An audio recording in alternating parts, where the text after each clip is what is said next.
Shalom Yashrala, this is your brother Davada, coming back at you with this here truth again. First and foremost, I want to give all praise, honor, and glory to Yahweh, Bahashim, Yahweh Shah, Bahashim, Rakakodash. Double honors to the apostles and elders of great millstone that taught us this truth and never will. And salutation and much love for Yakim pushing this truth and sincerity over the four corners of the earth and enduring afflictions to feed and edify the elect. So let's jump into this here article real quick. It says China and Russia should lead global governance reform. Xi Jinping says, the two countries are ready to work to create a prosperous, stable, fair, and just world, Beijing leader has said. And this is all in the, coming off the cusp of, the world, weaning themselves off of the Babylonian titty, man. All right, getting away from this Edomite rulership, cutting themselves off. You have a lot of different things that's going on as far as, instead of going through the SWIFT system, people are moving towards the BRICS system. All right, all these other different, coalitions or allyships, or if that's the proper word to use, that are being formed, or partnerships that are being formed from these other nations that are all opposing America, man. What do you think that these people are all doing? The scriptures speak about this as far as why do the heathen rage and imagine a vain thing? All right, that they're going to set up their rulership next.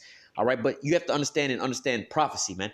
All right, because from the very beginning, all the kingdoms of the earth, was already set up. It's the Most High that promotes, the leaders on the earth, man. The scriptures speak about that as well. It says, roughly paraphrasing, in due time, the Lord is going to set up one that's profitable over the earth. All right, and that's going to be Yahweh Shah, man. All right, when the children of Israel, come into their rulership, all right, their kingdom, all right. But nevertheless, you have these heathens that are, people are watching, but they don't quite, they don't seem to get it, these Americans. But the scriptures say the wicked shall not understand. But America is out of there, man. All right, it's pretty much up out of there. So with what's going on is these other nations are seeing that, and they're, trying to set up, not to say contingency plans, but hey, for when this falls, we trying to set up the new system.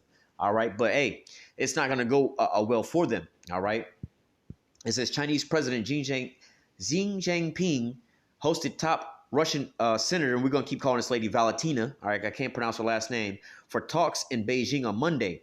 High-profile negotiations revolved around strengthening ties between the two nations, as well as their joint multinational projects. Right, you seeing, from what was that, 2008 forward. Russia went from being, basically a third world country, right, a rogue state, to now becoming an international leader, all right, whether it be in trades of arms, all right, or just regular trade of, whether it be natural gas and energy and things like that, grains and stuff like that. These nations are starting to make, they're starting to make, pacts or deals with one another to strengthen their own nations, all right? Because for so long, America had pretty much domination over all these other nations, man, what they call a hegemony, man, all right? But this here time frame, they're watching, America starting to, like in a boxing match, they're starting to get a little stunned. They're starting to lose their footing. All right. And it's about to be over for them, man. All right. You have the boxing coaches and the staff for the other team and stuff. Just finish him off. That's what they're doing. So he's lining up for that knockout punch at this here point in time. Right. So it says, China is ready to continue to work with Russia to develop a new era of comprehensive strategic cooperation partnership that is mutually supportive, deeply integrated, pioneering, and innovating, a mutually beneficial to help rejuvenate the two countries and promote prosperous, stable, fair, and just world, Xi said during a meeting which involved multiple senior officials from the two countries. Now, there's other articles as well speaking about this, but that's what they're talking about, man. All right, the fact of the matter of a so-called new world, all right, new world leadership, all right. Again, what are they preparing for, man? They're all preparing for the fall of Babylon the Great, and they're backing, or they're how do I put it? They're putting their money where their mouth is, put it that way. All right. Again, when we speak about these, what do you call military drills and things like that, the amount of money that they spend on those things, you have to understand when the government be spending big money on some of this here stuff, their plan is to succeed with their little mission. All right. More or less to say. So, hey, they're putting, their trust or their eggs in this here basket. This is what they're planning for, man. All right, they're serious about this, all right? You have these people here in America, oh, this ain't going to go on, that's going to go on forever, or America ain't going to fall and all these things. Hey, all these other nations, look, you know how they say it's like, you believe this, but everybody else is saying this, right? But, hey, all these nations are preparing for America's fall, all right? The part of that heart has deceived the leaders of this place not going to tell you about anything, but, that's the average American out here, man. That's why the scriptures speak about getting caught like a thief in the night. But, hey, the prophets, they see all these things, man. The writing is on the wall. All right. Hey, like that with what's his name? Belteshazzar. All right, the writing is on the wall. All right, your kingdom is weighed in the balance. All right, it's time for you to get up out of there, man. All right, the writing is right there on the wall, and we see it. But hey, the majority of these people out here in America, they're going to be eating, drinking, marrying, and giving it in marriage until the missiles come, man. All right, Moscow and Beijing should lead the correct direction of global governance. And again, this is what they're doing. The verbiage that they're using, man. All right, hey, we should lead. What do you mean global governance? Who's leading right now? Esau is leading, in America. But what are they planning for? Hey, we waiting on Babylon the Great to fall, and when they do, we're gonna step in place. And that's why the scriptures speak about why do the heathen rage and imagine a vain thing.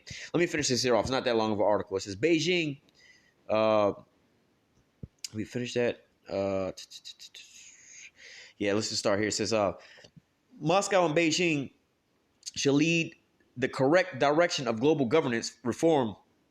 Xi stressed underlying that the development of bilateral ties have become a strategic choice made by both countries based on their own national and people's fundamental interests.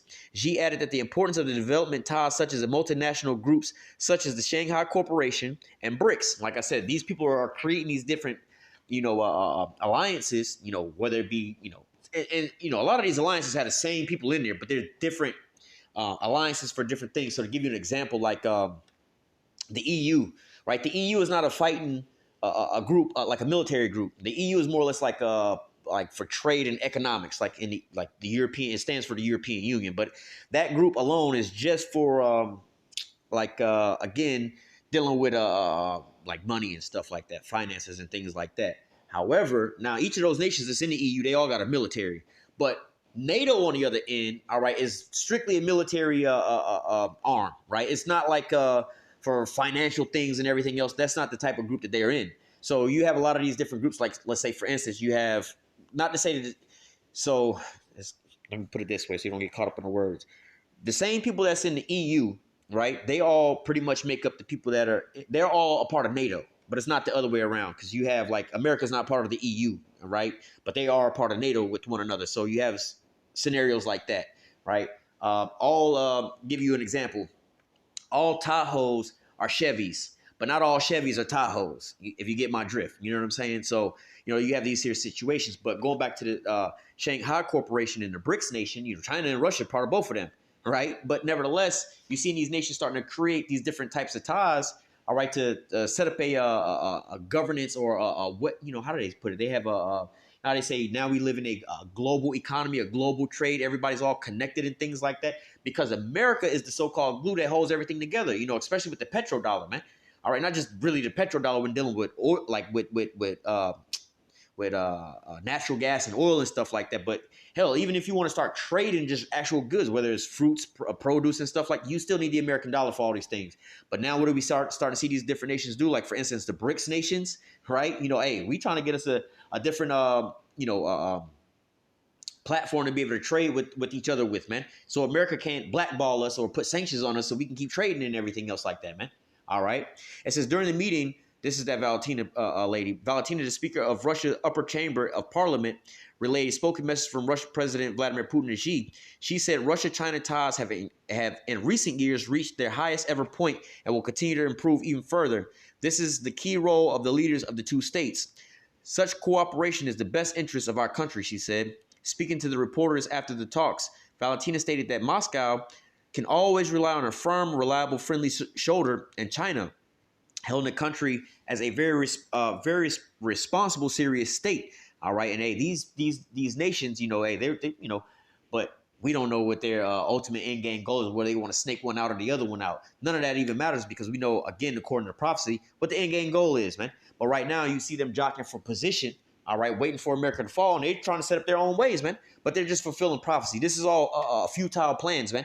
All right, like if you go into NLT, that's what it says. There's like, why do the heathen imagine vain things? All right, with their futile plans, it's not going to work. It's just like, I'll give you an example, like, I don't know, I don't know. You got something that's obviously getting destroyed, right? The project buildings, right? They about to destroy they not to say evicting everybody, but they're getting everybody all the time like, look, the project's about to get shut down. You know what I'm saying? Y'all got to get moved out. We about to shut down these projects. We're going to bulldoze it out, and we're going to make this shit a park. But you, meanwhile, is over here trying to apply to get into this apartment. And you over here telling your old lady or whatever, yeah, we're going to get the apartment. We're going to paint it blue on the inside. We're going to put these pictures up over here. This is going to be the son's room. This is going to be this. This is going to be that. We're going to host our Christmas party here. You're making futile plans, bro. It's January right now. You talking about making Christmas plans. They planning on bulldozing these apartments by June. So what the hell are you over here planning for? This shit ain't gonna go out that way anyway. You just wasting your time and wasting your money. Same way that these nations over here planning and plotting for, a rulership when Yahushua come, man, he taking the crowns off the heads of these kings. All right, let me see if there's any more I want to grab from out of this. That was pretty much the point.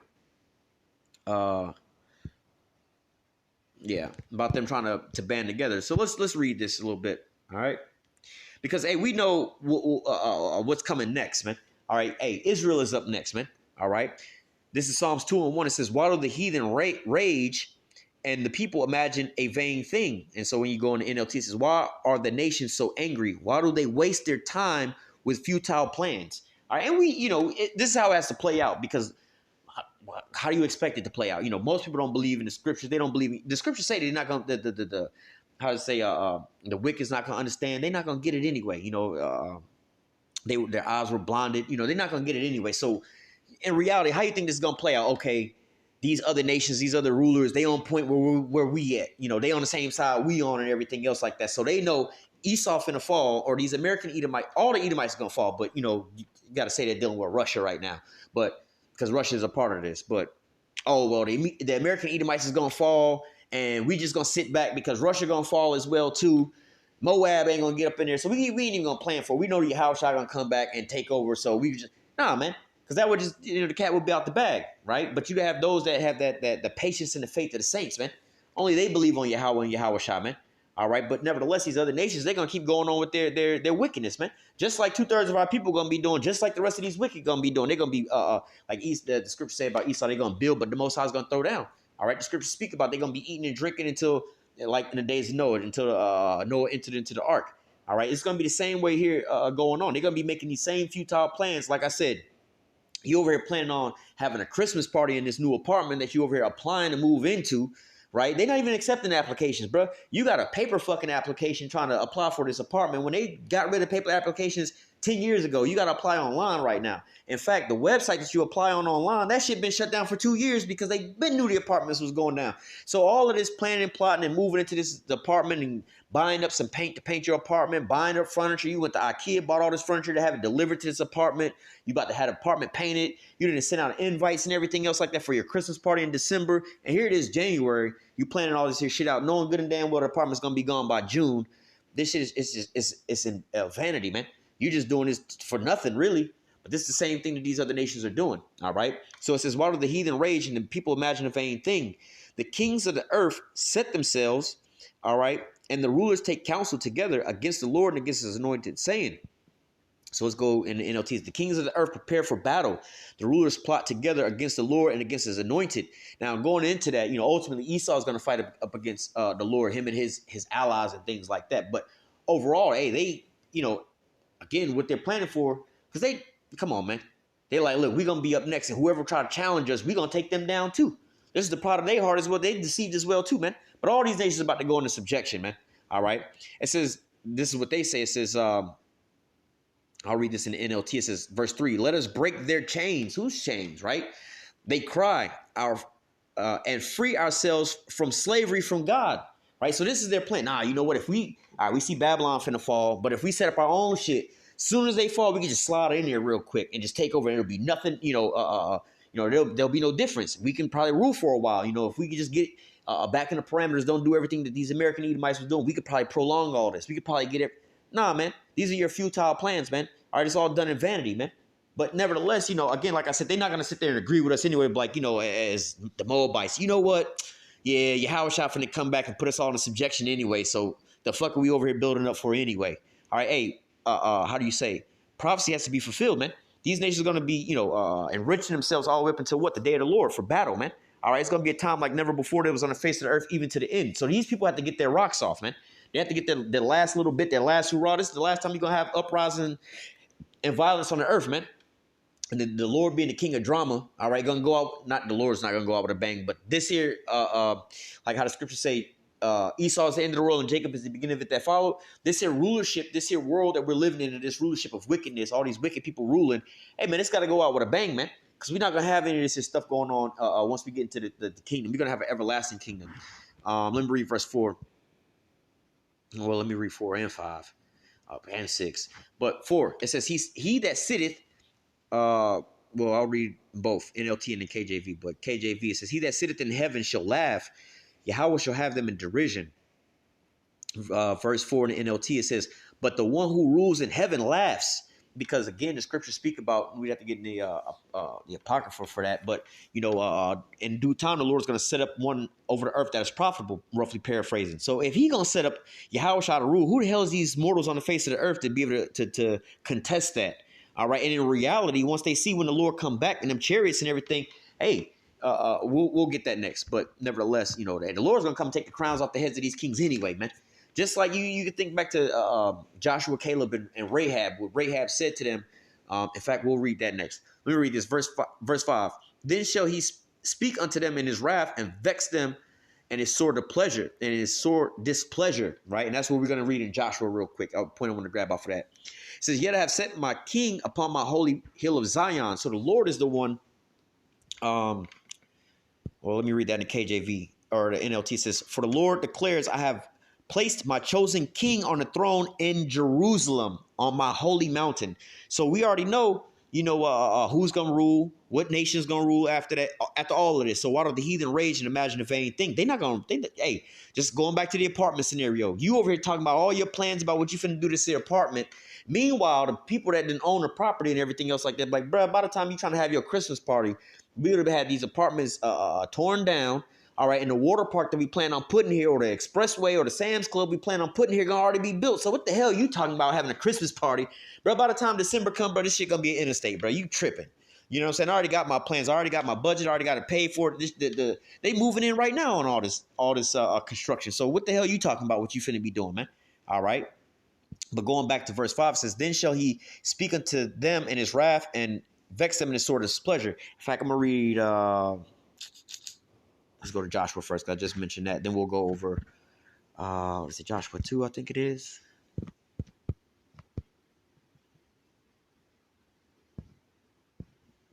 Yeah, here we go. Let's start at verse 10. Let's start at verse 9. All right. So this is Rahab. This is, after coming up out of Egypt, all right? It says, let's start at verse 8. And before they laid down, she came unto them on the roof, and she said unto the men, I know that Yahweh have given you the land, and that your terror is fallen upon us, and all of the inhabitants of the land faint because of you. All right, so you got to think about this. This was the pillar of fire by night and the cloud by day. That was that chariot. This is after drowning the Pharaoh and his army. These other nations, they was in subjection up under them. Like, that was the main military. But see, they wound up falling to a nation that didn't even have a military. They didn't have no formal battle with the chariots and everything. I'm like, what the fuck? Y'all done took out, like, we can't even beat them with our chariots and everything else that's got going on in our military. And y'all just defeated them and their whole army and the Pharaoh and all of them. Y'all ain't even got no military. Like, yo, but then they also see the chariot just pulling up on their ass too. You know what I'm saying? In the middle of the night, they see this approaching them. So what was the response? It says, and she said unto the men, I know that Yahweh have given you the land. So why do the heathen rage and imagine a vain thing? Hey, the Lord is the one who taking down these Edomites, man. And it's the Lord that's going to raise up the Israelites. So who the hell are these people, these other nations, to try to say something different? It says, and she said unto the men, I know that Yahweh have given you the land, and that your terror is fallen upon us, and all the inhabitants of the land faint because of you. So they all scared. It says, for we have heard how Yahweh dried up the waters of the Red Sea for you when you came out of Egypt, and what you did to the two kings of the Amorites, and that were on the other side of Jordan, Sihon and Og, whom you utterly destroyed. Verse 11, and as soon as we heard these things, our hearts did melt. Neither did there remain any more courage in any man because of you. For Yahweh, your power, he is God in heaven above and in earth beneath. So just imagine, why do the people, why do the people imagine a vain thing? But the Lord is going to sit there and laugh at them. Like, bro, we're not, look, when I come over here and sing your house, try to stomp out these. Let's matter of fact, let's go ahead and read that, bringing it into it real quick. I don't want to make this too long, but this is well, we can read. Let's read a couple different. Let's go to Revelation 6:2. It says, "And I saw, and behold, a white horse, and he that sat on him had a bow, and a crown was given unto him. And he went forth conquering and to conquer." Right? Let's go back to that.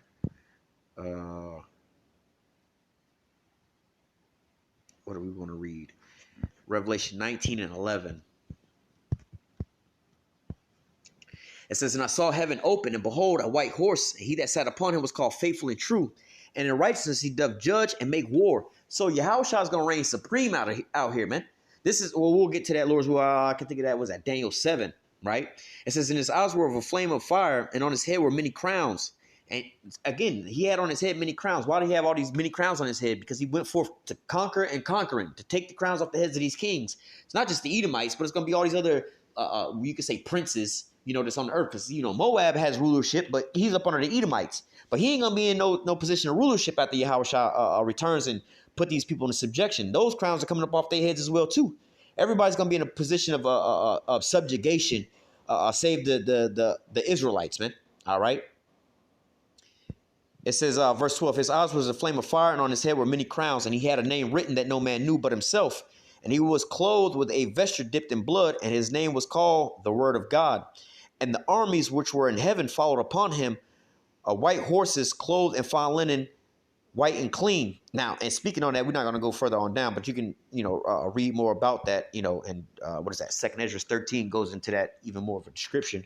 But it says, "And the armies," plural, "the armies which were in heaven followed upon him with white horses," plural, "clothed in fine linen, white and clean." Now, think about this. Rahab and them only seen one chariot. You about to see a multitude of fleet of chariots, man. So if they was afraid, and that's what they was doing back in those days, man, what you think finna happen now?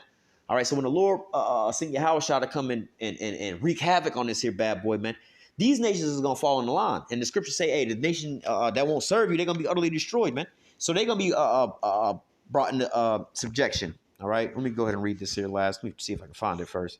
Precept. Here we go. Matter of fact.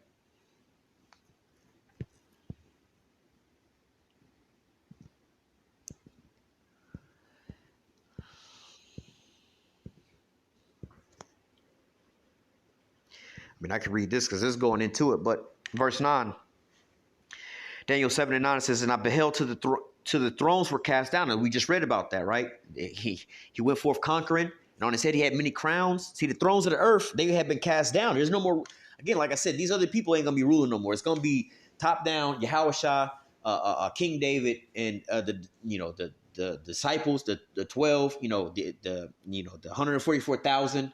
All right. Hey, Israel's going to be ruling. It's not going to be none of these other nations that's going to be ruling after that fact, man. So it says, "I beheld till the thrones were cast down, and the Ancient of Days did sit, whose garment was white as snow, and the hair of his head was like pure wool. And his throne was like the fiery flame, and his wheels were wheels as burning fire." All right.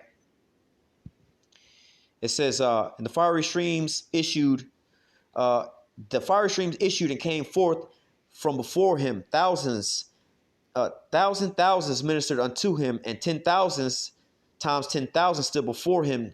The judgment was set, and the books were open." So it says millions of angels ministered unto him. Many millions stood to attend him. So, hey, man, millions of angels, man. All right, hey, so come on, man. The Lord, he can only send 1% of them angels back. First of all, you can just send one angel back, but let's just say he sent 1% of them angels back, and it's going to devastate these people, man. All right, let me jump down. Because now when you read through here, all right, when you read through here, they tell you about the let me see if I can sum it all up in one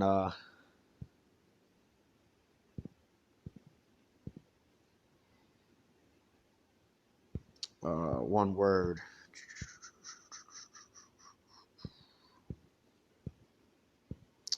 But anyway, this is basically going into the Nebuchadnezzar's dream about the different rulerships and everything else like that. But when you get down to the bottom, all right, this is going into the kingdom of Israel. Like I said, I'm not trying to make this too long, but I wanted to get to just certain points of this everlasting kingdom.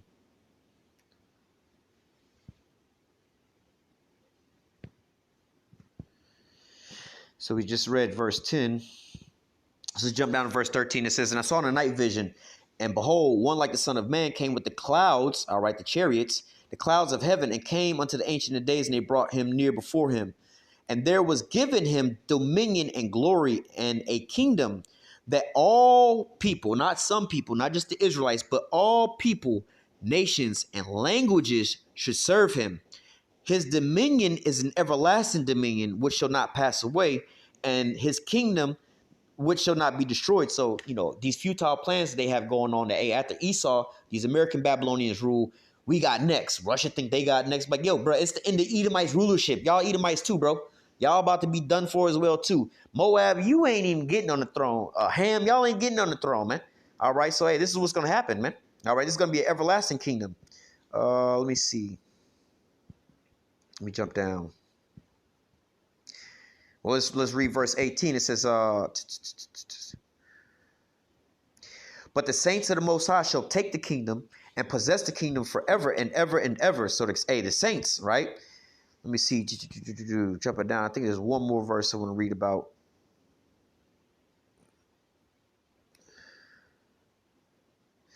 I'm going to read verse 22 again. It says, until the Ancient of Days came and judgment was given to the saints of the Most High, and the time came that the saints possessed the kingdom. All right. And let me see.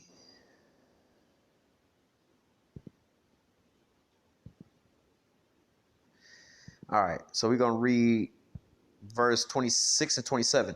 But the judgment shall sit, and they shall take away his dominion to consume it and destroy it to an end, the end of Esau's kingdom. And the kingdom and dominion of the greatness of the kingdoms under the whole heaven, all the kingdoms, all right, all the rulership, all the thrones, all the crowns, all right, under the whole heaven shall be given to the people of the saints of the Most High, whose kingdom is an everlasting kingdom, and all dominion shall serve and obey him. So, hey, why do these heathen rage and imagine a vain thing? Y'all are setting up these here plans for what reason, man? All right, the children of Israel are about to reign supreme, man. All right, y'all going into World War III, but we know how this is all going to end. All right, with the rulership of the Israelites, man. All right, but I'm going to go ahead and close out with that. Lord willing, the elect was edified with this here lesson. Until next time, I say, call halal Yahweh, Bahashim, Yahushua, Bahashim, Rakakadash. Double honor to the apostles and the elders, the great millstone that taught us this truth and our well. And salutation, much love for you. I can push this truth and sincerity over the four corners of the earth. And enduring afflictions to feed and edify the elect. Until next time, I say, stay strong. Shalom.